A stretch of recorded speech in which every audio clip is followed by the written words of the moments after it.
MGR role மாடலா எடுத்துக்கறாங்க madam பாத்துங்க. MGR role மாடலா எடுத்துக்காம யாரு முன்னணி எடுக்க முடியும்? ஆமா ஆமா. என்னடா பேசிருப்ப? என்னடா எம்ஜிஆரோட ஆபீஸ் திறந்தே இருக்குமா? ஆனா இவரோட ஆபீஸ் மூடியேதான் இருக்கு. சரி, மக்கள் போராட்டத்தை பத்தி பேசுங்க. யார் அதிகமா போராட்டம்? மேடம், எங்க தளபதியே ஒவ்வொரு நிமிஷமும் மனசளவுல போராட்டம் பண்ணிக்கிருக்காப்ல. அவரு மனசளவு போராட்டங்கிறது பெரும் போராட்டம் மேடம். வெளியில வந்து போராட்டம் பண்ணா நீ சாயங்காலம் வீட்டுக்கு போயிடலாம். ஆனா அவரு நித்தம் நெல்லு சோறு நெய்மானுக்கும் கத்திரிக்கா. எங்க அண்ணன் பாட்டு நல்லா இருக்கும் பாட்டு. உங்க அண்ணன் அந்த பாட்டை பாடலடா. உங்க அண்ணன் அந்த வேற பாட்டு பாடா. எல்லா பாட்டும் பாடுவாங்க அண்ணா.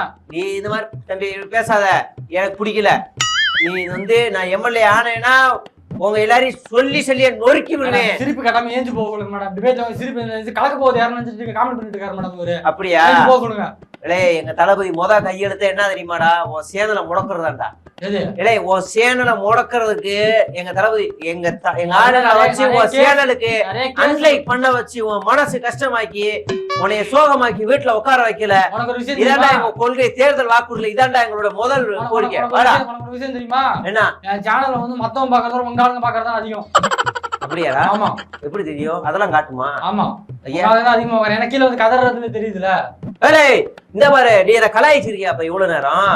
ஓஹோ, இங்க பாரு தம்பி, உன்னை ஏவி விட்டதே நான் தான். உன்னை ஓடி போயிரு, இந்த பக்கம் வந்துடாத. திருச்சியோட ஓடி போயிரு, அந்த பக்கம் மதுரை மீனாட்சி அம்மன் கோயிலுக்கு வந்துடாத. அரசியல் நீங்க சொல்லுங்க சார். அவங்க ரெண்டு பேர்ல யாரு? என்ன சார் காப்பில படம் வந்துருக்கீங்க? சரி, நிதானம் ஆயிட்டு அடுத்து பேசுங்க சார்.